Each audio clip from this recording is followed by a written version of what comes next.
함께 읽는 고린도후서 오늘 1장 말씀 중에서도 1절에서 11절까지의 말씀을 가지고 함께 또 은혜를 나누려고 합니다. 여러분 앞에 제가 보여드린 이 파란 화면이 어딜까요? 고린도입니다. 고린도. 여기가 이제 그 지중해에서 바라본 고린도 지역이 되겠습니다. 우리가 성지순례는 못 가지만 이렇게 사진으로라도 한번 보시면 좋겠습니다. 이곳을 향해 사도 바울이 어떤 또 말씀을 또 전했는지를 한번 살펴보도록 하겠습니다. 2차 전도 여행 때 세웠던 고린도 교회를 향한 사도 바울의 마음이 좀 더 특별했던 것 같아요. 이 고린도 이 교회가 뭐 문제가 많고 여러 가지 어려움도 많았지만 그래서 그런지 사도 바울의 마음이 고린도 교회를 향한 마음이 더 애틋하고 더 간절하지 않았는가 하는 생각을 또 해보게 됩니다. 왜 이런 생각을 하는가 하니까 여러분 마태복음이 몇 장이에요? 마태복음이 총 28장입니다. 28장. 그리고 신약 성경 중에 또 긴 책이 어디죠? 그렇죠. 사도행전. 사도행전이 몇 장으로 되어 있어요? 28장으로 또 되어 있죠. 제일 긴 게 28장입니다.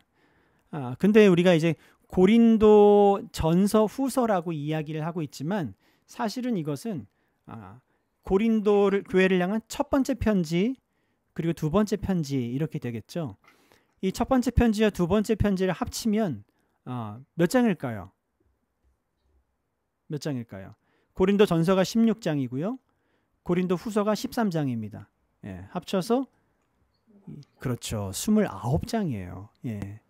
사실 마태복음보다 사도행전보다 한 장이 더 많습니다. 이 말은 곧 사도 바울이 이 많은 분량을 할애할 만큼 고린도 교회를 향한 그 마음이 애틋했다, 좀 남달랐다라고도 우리가 볼 수가 있을 것 같아요. 하나님의 뜻으로 말미암아 그리스도 예수의 사도된 바울과 이렇게 이야기하고 있죠. 자기 자신을 소개할 때 그냥 나 바울과 형제 디모데는 이렇게 하지 않고 있고 하나님의 뜻이래요. 자기가 사도가 된 것은 사람의 뜻이 아니라 하나님의 뜻으로 난 사도가 된 거야. 하나님의 뜻으로 말미암아 그리스도 예수의 사도가 된 나 바울과 이렇게 자기 자신의 사도권에 대해서 강하게 이렇게 주장하면서 이렇게 권위 있게 시작을 하고 있습니다. 그래서 이 고린도후서 말씀이 누구에게 이제 들려지게 되는가? 고린도후서의 독자가 있을 것 아니겠습니까? 제가 조금 다른 색깔로 이렇게 표시를 해놨는데요. 고린도에 있는 하나님의 교회와 또 온 아가야에 있는 모든 성도에게라고 되어 있습니다. 자, 당시에 이 편지는 설교이기도 한 거예요. 목회적인 서신이잖아요. 그러니까 고린도 교회에 이 편지를 사도 바울이 보내긴 하지만 고린도 교회에도 읽혔으면 좋겠고 그 주변에 있는 다른 교회들에게도 아가야에 퍼져 있는 다른 여러 교회들에게도 내 편지가 읽혔으면 좋겠는 거예요. 그래서 고린도에 있는 하나님의 교회와 또 그 주변에 있는 온 아가야 지방에 있는 다른 교회와 성도들에게 내가 문안한다라고 사도 바울이 그렇게 인사를 하면서 시작을 하고 있습니다. 자, 그래서 사실 이 고린도 후서는 낙담 가운데 있는 곤고한 가운데 있는 성도에게 주시는 목회적인 위로다라고도 이야기를 하고 있습니다. 오늘 이 말씀을 또 보면은 1장 8절 말씀에 보면 사도 바울이 굉장히 낙담을 했던 것 같아요. 8절 말씀을 보니까 형제들아 우리가 아시아에서 당한 환난을 너희가 모르기를 원하지 아니하노니 그랬습니다. 고린도 교회 형제들이요, 내가 이 지금 있는 이 에베소 이 아시아 지역에서 내가 극심한 환난을 좀 당했습니다. 내가 어려운 일을 당했습니다. 내가 그 일로 인해서 굉장히 지금 낙심이 되고 지금 굉장히 마음이 어렵고 힘들고 한데 이런 상황을 고린도 교회 당신들이 성도님들이 모르기를 원하지 않습니다. 좀 알아줬으면 좋겠습니다. 이 말은 건 뭐예요? 날 위해 좀 기도해 주십시오. 날 위해 기도해 주십시오. 라고 이렇게 이야기를 하고 있는 것이죠. 아니 무슨 그렇게 힘이 있는 사도 바울 같은 사람이 스스로 그 어려움을 이겨내지 못하고 어떻게 고린도 교회들에게, 성도에게 기도 부탁을 할까?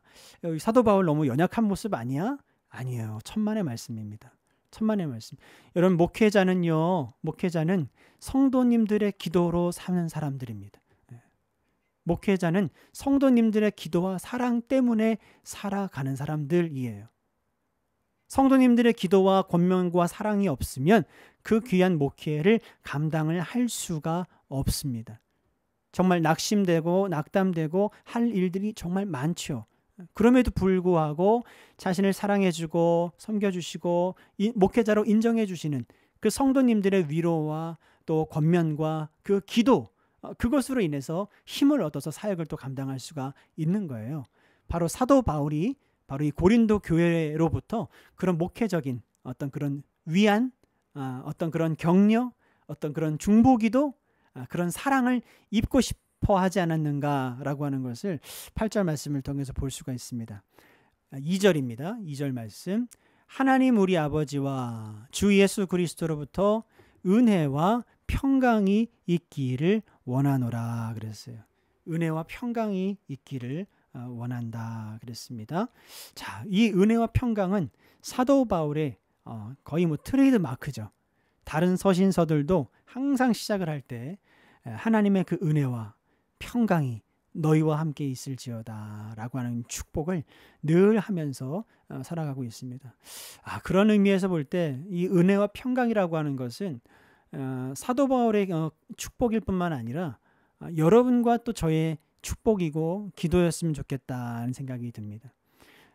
예를 들면 저도 어느 가정이나, 지금은 신방을 가정으로 가지 못하지만 가정으로 신방을 갈 일이 있거나 일터에 신방을 가게 될 때 우리가 가자마자 앉자마자 잠시 우리가 기도하잖아요. 그때마다 저도 항상 빼놓지 않고 기도하는 것이 바로 이 두 가지입니다. 하나님, 오늘 이 가정에 신방 왔어요. 오늘 이 권사님 가정, 오늘 이 집사님 가정에 은혜와 평강이 함께 하기를 간절히 원합니다. 예, 라고 기도하고 이제 눈 뜨고, 집사님 오늘 초대해 주셔서 감사합니다. 권사님 오늘 너무 날씨 좋습니다. 이렇게 시작을 하죠. 이건 우리의 기도의 제목 중에 늘 언제나 빠지면 안 되는 중요한 단어들이다. 은혜와 평강. 여러분들이 누구를 만나기 전에 약속 장소에 나가셨어. 그러면 여러분 다른 건 다 잊어버리더라도 잠시 30초 잠깐 시간 있을 때 눈 감고 여러분 그 만남을 위해서 뭘 기도해야 돼요? 하나님, 오늘 아무개 우리 권사님 만나요. 아니면 아무개 집사님 만나요. 아니면 여러분 개인적인 일로 내 친구 오늘 누구 영자 만나요. 영숙이 만나요. 하나님 오늘 이 자리 가운데 은혜와 평강이 있게 해주세요. 은혜와 평강이 있게 해주세요. 라고 여러분 꼭 기도하셔야 돼요. 은혜와 평강. 예, 은혜와 평강. 이 두 가지 꼭 잊지 마시길 바랍니다. 3절 보시면, 자, 찬송하리로다. 그는 우리 주 예수 그리스도의 하나님이시요 자비의 아버지시요 모든 위로의 하나님이시며 그랬어요. 여러분 3절이 너무너무 중요한데요. 예, 찬송하리로다 이렇게 시작하고 있어요. 찬양으로 시작을 하고 있어요. 저희도 오늘 찬양으로 시작했잖아요. 온 마음 다해 주님을 섬기겠다고 찬양을 했는데 사도 바울도 고린도 교회를 향해서 이런저런 하고 싶은 말이 얼마나 많겠어요. 근데 그 많은 말들을 다 뒤로 하고 가장 먼저 꺼낸 것이 찬양합시다. 찬양합니다. 우리 하나님을 찬양합니다. 찬양합니다. 이렇게 시작을 한 거예요. 여러분도 여러분의 삶의 자리 가운데 뭐 수많은 이야기가 있으시겠지만 그 수많은 이야기를 뒤로 하고 여러분 찬양이 가장 앞서는 그런 삶이 되시기를 축복합니다. 여러분 찬양을 많이 하세요. 찬양을 많이 하세요. 자, 그렇다면 찬양을 할 때 찬양을 받으시는 대상, 찬양의 그 이유, 찬양의 그 존재가 있을 거 아니에요. 그분이 누구예요? 그렇죠. 그분은 바로 하나님이에요. 하나님. 여러분 꼭 기억하십시오. 여러분의 기도를 들으시는 분이 누구예요? 여러분의 기도를 누구에게 하는 거예요? 예, 하나님께 하는 거예요. 하나님 아버지께 하는 거예요. 하나님 아버지께. 하나님 아버지께 하는 그 기도를 누가 우리에게 자격을 주시고 누가 우리를 도우세요? 예수 그리스도께서 우리의 기도를 도우시고 우리의 기도가 기도되게 하셔요. 그래서 아버지 하나님께 그것을 연결시켜 주신 것이 예수 그리스도이십니다. 그리고 우리의 그 기도의 내용과 그 기도의 능력이 누구의 도움으로? 성령의 도움으로 예수 그리스도를 통해서 아버지 하나님께 올려지게 되어 있는 것이죠. 예배도 마찬가지입니다. 여러분, 우리의 예배를 누가 받으세요? 하나님 아버지께서 받으시는 거예요. 예? 하나님 아버지께서 받으시는 거예요. 예. 기억하십시오. 그럼 우리의 찬양도 마찬가지예요. 우리의 찬양을 누가 받으시는 거예요? 우리의 찬양도 하나님 아버지께서 받으시는 거예요. 하나님 아버지께서 받으시는 거예요. 사도 바울이 이야기합니다. 3절에 찬송하리로다.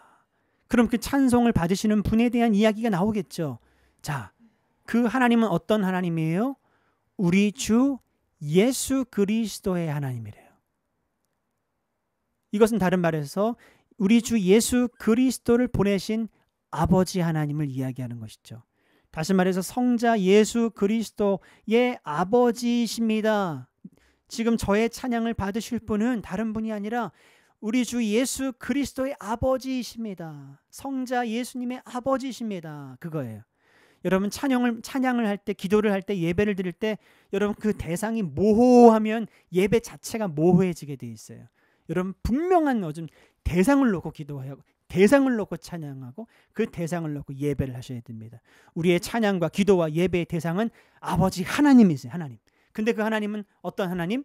우리 주님 예수 그리스도의 아버지. 우리를 구원하기 위해서 독생자 아들 예수 그리스도를 이 땅에 보내주신 그 아버지 하나님을 찬양합니다. 또 그 하나님은 어떤 하나님이래요? 자비의 아버지시래요. 자비의 아버지. 예, 이것은 자비라고 하는 말은 긍휼이라고 하는 말과 바꿔 쓸 수 있죠. 네, 긍휼의 아버지. 우리를 불쌍히 여겨주시는 아버지라고 하는 거예요. 또 다른 의미가 있어요. 자비의 아버지라고 하는 말은 다른 의미가 있는데 여기서 아버지라고 하는 말은 그런 아버지와 아들 관계에서의 아버지라기보다는 처음 시작. 그러니까 자비라고 하는 그것이 처음 누구에게서부터 나왔는가? 그 자비의 아버지가 누구인가? 자비의 시작이 누구인가? 바로 하나님 아버지시다라고 하는 의미입니다. 그러면 바꿔서 여러분, 사랑의 아버지는 누구세요? 그렇죠. 사랑의 아버지도 하나님이세요. 그 사랑이 처음 나온 것도 하나님께로부터 나왔고 소망이 처음 나온 것도 하나님 아버지에게서 나왔어요. 자비의 아버지를 찬양하고 있어요. 자비가 누구에게서 나왔는가? 바로 우리 하나님 아버지에게서 그 자비가 처음 시작이 됐다는 거예요. 그럼 여러분, 이렇게 이야기해 볼 수도 있겠습니다. 마귀는 뭐래요? 마귀는 요한복음 8장 말씀에 보면 마귀는 거짓의 아비래요. 거짓의 아비. 그러면 거짓의 아버지란 뜻이에요? 아니죠. 거짓이라고 하는 것이 어디로부터 처음 나왔는가를 이야기하는 것이죠. 예, 바로 사단으로부터 나왔기 때문에 거짓의 아버지, 거짓의 아비라고 이야기를 하는 것입니다. 마찬가지예요. 사랑과 자비의 아버지는 우리 하나님 한 분밖에 안 계신다는 사실, 그 하나님을 우리는 늘 찬양해야 하고 사도 바울도 지금 찬양을 하고 있다는 것입니다. 자, 그리고 또 보니까 모든 위로의 하나님이래요. 위로의 하나님. 예, 모든 위로의 하나님. 오늘 이 말씀 중에 위로라고 하는 말이 몇 번 나오는지 아십니까? 여러분, 성경책을 나중에 한번 세어보시면 1절부터 11절까지 말씀을 보시면 위로라고 하는 말이 10번 나옵니다. 10번. 다시 말해서 사도 바울은 지금 이 1장 1절부터 11절 말씀을 통해서 뭘 이야기하고 싶은 거예요? 위로를 이야기하고 싶은 거예요. 위로를 받고 싶다고도 볼 수 있고 고린도 교회를 위로하고 싶다고도 볼 수가 있는 것이죠. 이것이 바로 사도 바울의 목적이 또 되겠습니다. 자, 근데 여러분, 우리가 위로를 받을 때 어떻게 우리가 위로를 받고 위로를 하죠? 예, 첫 번째, 우리는 말씀으로 위로받습니다. 우리는 말씀으로 위로받아요.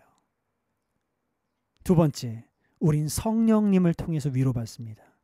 성령님을 통해서 위로를 받습니다. 성령께서 기도하는 중에, 예배하는 중에, 찬양하는 중에 사랑하는 딸에게 찾아와 주시고 그 마음 가운데 음성을 주시고 생각을 주시고 하나님의 그 따스함으로 우리를 안아주실 때 우리가 성령을 통해서 위로를 받습니다. 또 우리가 위로를 얻어요.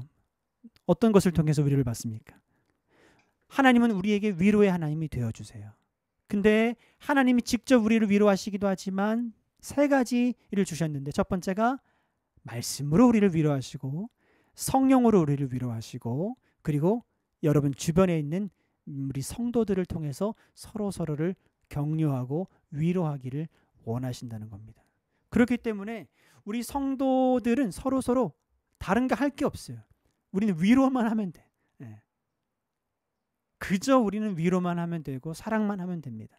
우리 안에 시기하고 질투하고 우리 서로를 낙담하게 하고 하는 이 모든 것들은 하나님이 기뻐하시지 않는 거예요. 하나님께서 우리에게 주신 사명은 오직 다른 누군가를, 곤고한 이들을 위로하는 일.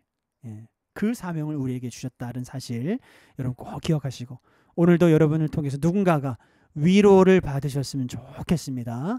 네, 아멘. 자, 4절 말씀 보실까요?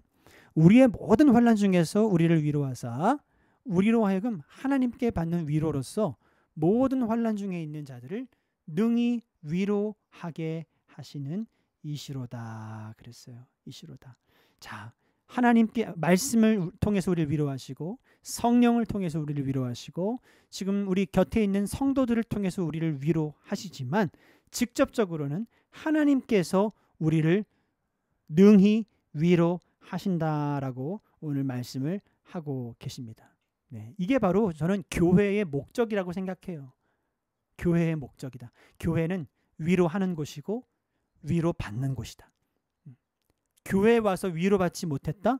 그것은 뭔가 문제가 있는 것이죠. 교회는 위로하는 곳이고 위로받는 곳이다. 예, 우리가 지난 주간에 제가 잠깐 본당 사무실 쪽에 갔다가 이렇게 탁 나와가지고 이제 약속이 있어서 딱 가려고 하는데 어떤 부부가, 성도님들이에요. 부부가 교회 철문 앞에서 망설이고 있더라고요. 근데 제가 나오는 순간 탁 마주친 거예요. 그래서 어떤 일이세요? 그랬더니 목사님 사실 지금 뭐 남편 문제로 인해서 이런저런 기도 제목이 있어서 저기 저희 부교역자들이 있는 곳 교역자실 앞에서 서성이다 오셨다는 거예요.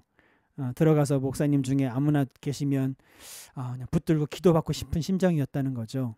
그런데 그 문을 차마 못 열고 이쪽으로 그냥 건너와서 그냥 교회 앞을 지나는 찰나에 제가 철문 앞에 탁 나가가지고 아이고 어쩐 일이세요? 이렇게 만난 거예요.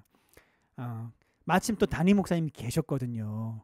그래서 제가 사정을 들어보고 저보다도 우리 이전호 목사님 지금 방에 계시니까 지금 얼른 가서 같이 좀 기도하자고. 그래서 그분들을 강권해서 들어가서 목사님을 만나겠지. 우리 목사님 뭐 워낙에 또 좋아하시잖아요. 사랑 많으시니까 와락 안아주시면서 또 검사를 앞두고 두렵고 떨리는 마음으로 기도 부탁을 하는 일이었어요. 저희 넷이 한참 뜨겁게 기도하고 눈물 흘리고 너무 은혜 충만해서 감사해서 돌아가신 일이 있었어요. 근데 돌아가면서 하신 얘기가 목사님 저희가 서성했다는 거예요. 그리고 여기 지금 막 지나가는 찰나에 목사님이 탁 나와가지고 이건 하나님 뜻이구나 싶어가지고 들어가서 이전에 목사님 기도받고 이렇게 마음의 평안함을 얻게 되고 돌아가게 되느라고 다음 주 월요일날 검사인데 믿음으로 또 잘 받겠다고. 결론부터 말씀드리면 전화가 왔어요. 정말 우려했던 그 상황이 아니라 다른 것이었다라고 판명이 돼서 정말 하나님께 감사드린다 그런 고백을 또 듣게 되었는데요. 저는 이게 교회라고 생각을 합니다. 교회는 위로하는 곳이고 위로받는 곳이고 누구를 통해서요? 하나님 말씀을 통해서 그리고 성령을 통해서 살아계신 성령 정말 지금도 이 시간 역사하시는 성령 믿으시죠? 성령을 통해서 위로를 받으셔야 돼요. 여러분 위로 받으십시오. 그리고 지금 곁에 있는 우리 성도들을 통해서 우린 위로를 받아야 돼요. 그리고 하나님이 직접 우리의 위로의 하나님이 되어주신다 말씀을 하십니다. 그래서 오늘 말씀처럼 모든 환난 중에 있는 자들을 능히 위로해 주시는 분, 그분이 바로 우리 하나님 아버지시다라고 말씀하고 있습니다. 이것이 바로 교회의 목적이라고 생각을 하고 바로 이 하나님을 사도 바울은 찬양하리로다, 찬송하리로다라고 고백을 하고 있는 것이죠. 자, 5절 말씀을 이렇게 보면요. 자, 그리스도의 고난이 우리에게 넘친 것 같이 우리가 받는 위로도 그리스도로 말미암아 넘치는도다라고 말씀을 하고 있습니다. 자, 5절 말씀, 6절 말씀도 읽어볼게요. 우리가 환난 당하는 것도 너희가 위로와 구원을 받게 하려는 것이요 우리가 위로를 받는 것도 너희가 위로를 받게 하려는 것이니 이 위로가 너희 속에 역사하여 우리가 받는 것 같은 고난을 너희도 견디게 하느니라. 7절도 읽어볼게요. 너희를 위한 우리의 소망이 견고함은 너희가 고난에 참여하는 자가 된 것 같이 위로에도 그러할 줄을 알미라. 자, 5절, 6절, 7절 여러분 제가 색깔을 조금 표시해놨는데 여러분 뭘 발견하셨습니까? 자, 그리스도의 고난이 이렇게 시작을 하고 있어요. 이 말을 풀어보니까 그리스도 예수도 예수 그리스도께서도 뭘 당하셨구나? 고난을 당하셨구나. 예수님이라고 고난을 당하지 않는 것이 아니라 능력 많으신 예수님도 고난을 피하지 않으시고 고난을 겪으셨다는 사실. 자, 6절 보니까 또 누가 고난을 당해요? 우리가 환난 당하는 것도. 야, 그렇구나. 사도 바울, 그 능력 많은 사도 바울, 그도 환난과 고난을 당했구나. 피할 수 없었구나 라고 하는 것을 알 수가 있습니다. 7절 말씀이요. 너희가 고난에 참여하는 자가 된 것 같이. 누가 또 고난을 당해요? 이 편지의 수신자인 고린도 교회 교인들도 환난과 고난을 피할 수가 없었어요. 자, 결론부터 말씀드리면 이 땅에 살고 있는 믿는 자들이라고 해서 환난과 고난을 피할 수 있는 것이 아니구나. 우리는 다 저마다 고난 가운데 살아가는 것이구나. 그 정도의 차이는 있겠지만 우리는 저마다 다 나름의 환난 가운데 우리는 살아가게 되는 것이구나 라고 하는 것을 우리는 알 수 있습니다. 심지어 그리스도도 고난을 당했다고 5절 말씀에 그렇게 기록을 하고 있지 않습니까? 그런데 중요한 것은 그리스도가 고난을 당하고 우리가 환난을 당하고 고린도 교회 교인들 평범한 평신도들도 함께 또 고난에 참여하가 자가 될 텐데 그럼에도 불구하고 우리에게 중요한 사실은 5절 말씀 우리가 받는 위로도 그리스도로 말미암아 넘치는도다. 그리스도께서 고난도 당하셨지만 그 고난을 승리하심으로 인해서 이기심으로 인해서 우리에게 승리를 주시고 우리에게 소망을 주시고 우리에게 위로를 또한 주셨다. 그 위로로 우리가 구원받은 자로서의 다시 그 믿음을 우리가 붙잡게 되는 줄 알미라고 사도 바울이 우리에게 권면하고 있습니다. 예. 히브리서 12장 2절 말씀을 우리가 읽지 않을 수가 없어요. 예. 여러분 성경책이시면 이 5절 말씀 옆에다가 히브리서 12장 2절 말씀이라고 이렇게 적어두세요. 믿음의 주요 또 온전하게 하시는 예수를 바라보자.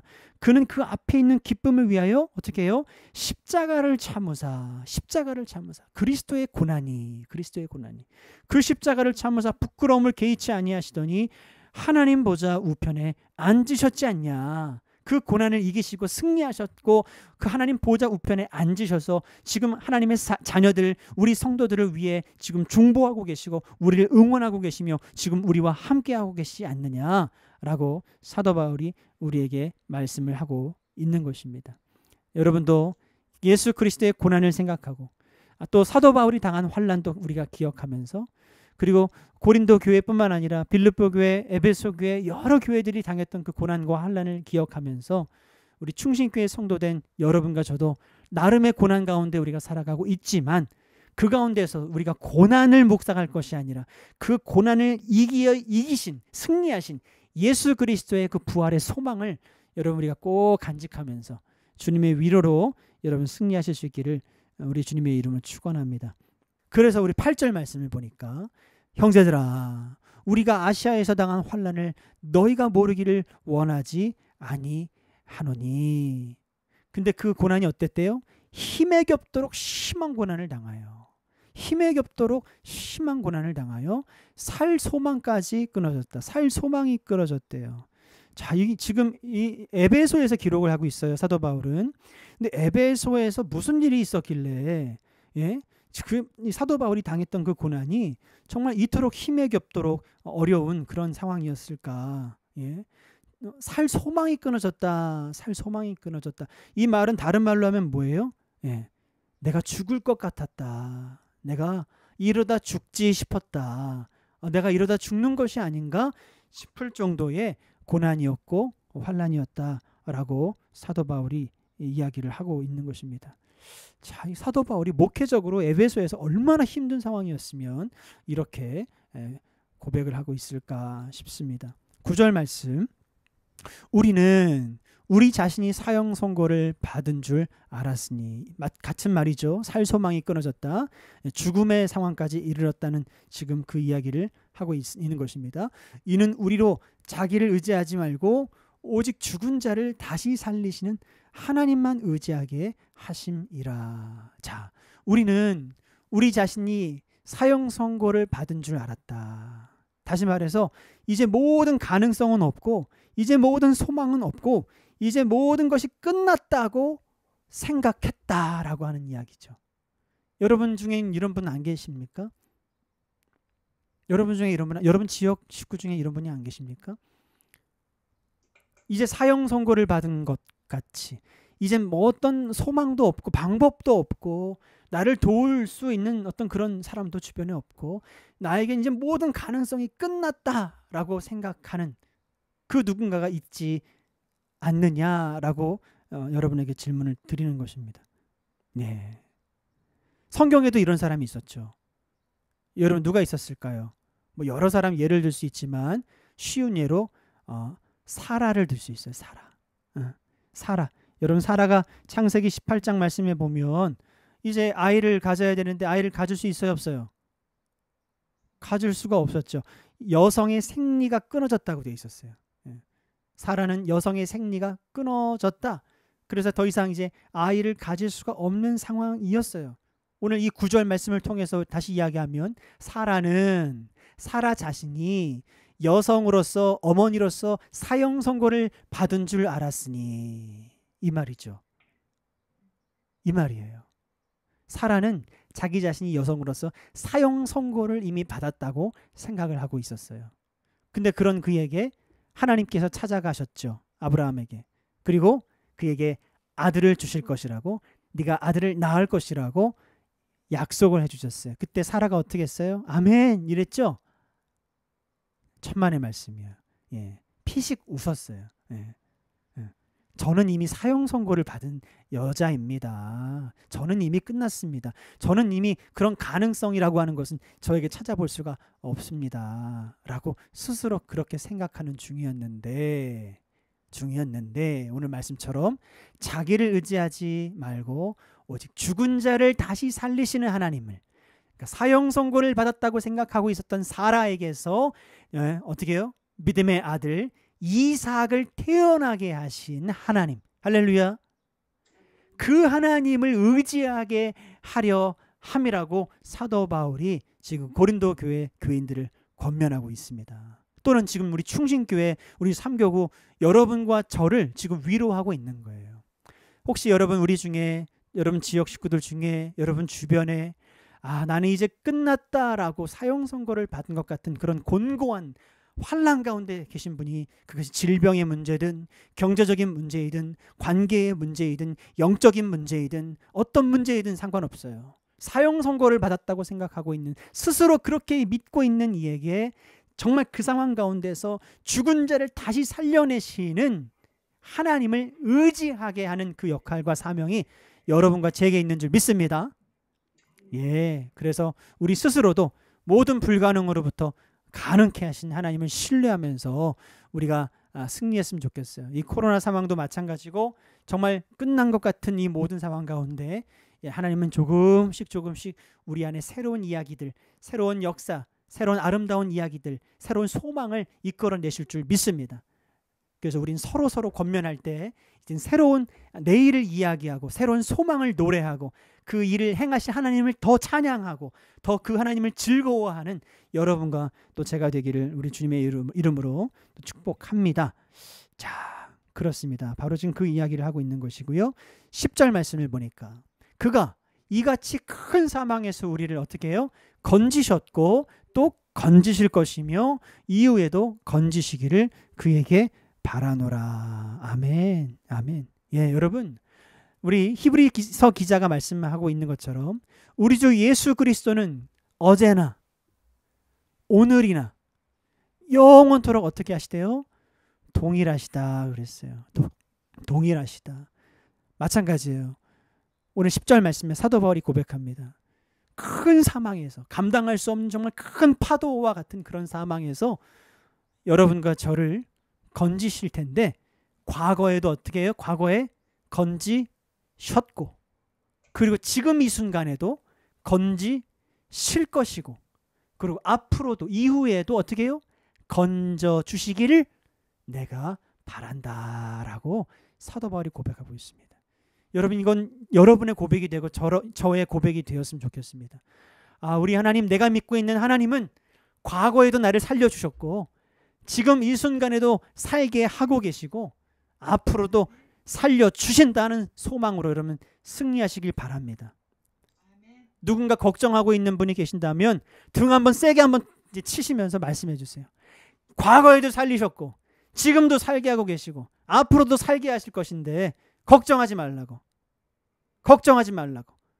여러분, 믿음으로 권면하시고 위로하실 수 있는 여러분 다 되시기를 주님의 이름으로 축원합니다.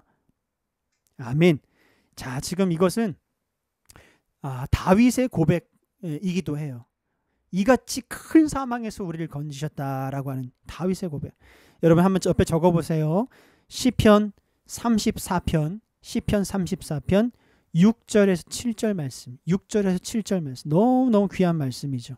제가 읽어드리겠습니다. 이 곤고한 자가 누구예요? 다윗 자신이죠. 환난 가운데 있는. 자, 이 곤고한 자가 부르짖음에 여호와께서 들으시고 그의 모든 환난에서 구원하셨도다. 여호와의 천사가 주를 경외하는 자를 둘러 진치고 그들을 건지시는도다. 그들을 건지시는도다.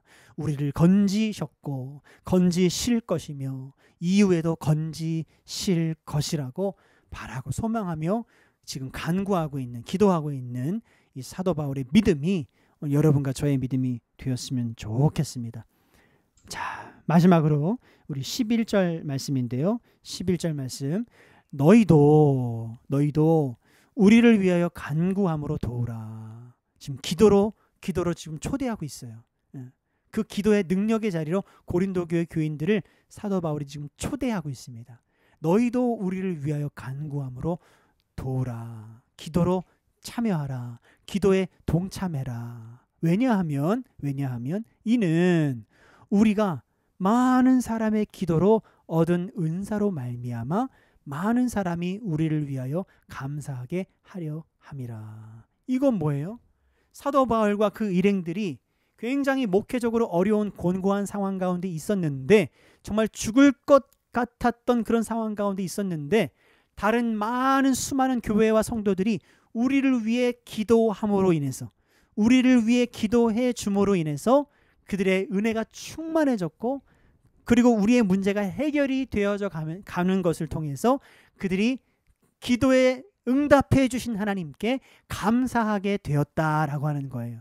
그러니 고린도의 교인들이여, 당신들도 우리의 이 문제에 함께 기도로 동참해서 이 문제가 해결되어져 가고 극복되어져 가는 이 과정 가운데 이 일을 행하시는 하나님을 우리가 찬양하며 감사하게 되는 그 일에 동참하십시오. 그 말을 지금 하고 있는 것입니다. 자, 오늘 이 말씀 중에 우리가 많은 사람의 기도로 얻은 은사, 이건 뭐예요? 은사는 여러분 성경책에 적어보세요. 선물이에요. 선물. 어떤 선물? 은혜로 얻은 선물. 은혜로 얻은 선물. 그럼 바꿔 말하면 많은 사람의 기도로 얻은 은혜의 선물이 있다는 거예요. 많은 사람의 기도가 모이면 그 기도를 통해서 우리가 얻게 되는 은혜로 하나님께로부터 받게 되는 선물이 기다리고 있다는 사실입니다. 믿으시죠? 네. 여러분, 이건 엄청난 진리입니다. 우리가 함께 기도할 때에 한두 사람의 기도도 능력이 있지만 오늘 11절 말씀처럼 너희도 이 기도에 참여하라. 간구함으로 와서 도우라.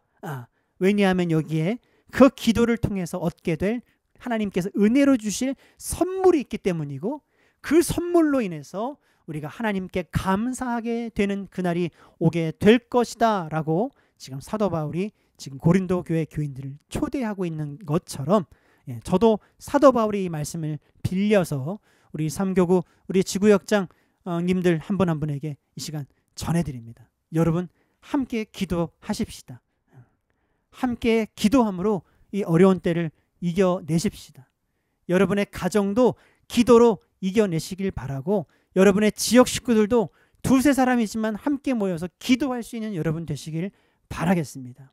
그럴 때 우리 여러분들의 그 기도가 모아져서 정말 뜨겁게 하나님 앞에 올려지게 될 때, 오늘 이 말씀처럼 많은 사람의 그 기도로 얻게 되는 은혜로 하나님께서 주시는 선물로 말미암아 여러분 마음 가운데 은혜와 감사가 정말 감당할 수 없을 정도로 풍성하게 되는 그런 놀라운 은혜가 있기를 주님의 이름으로 축복합니다.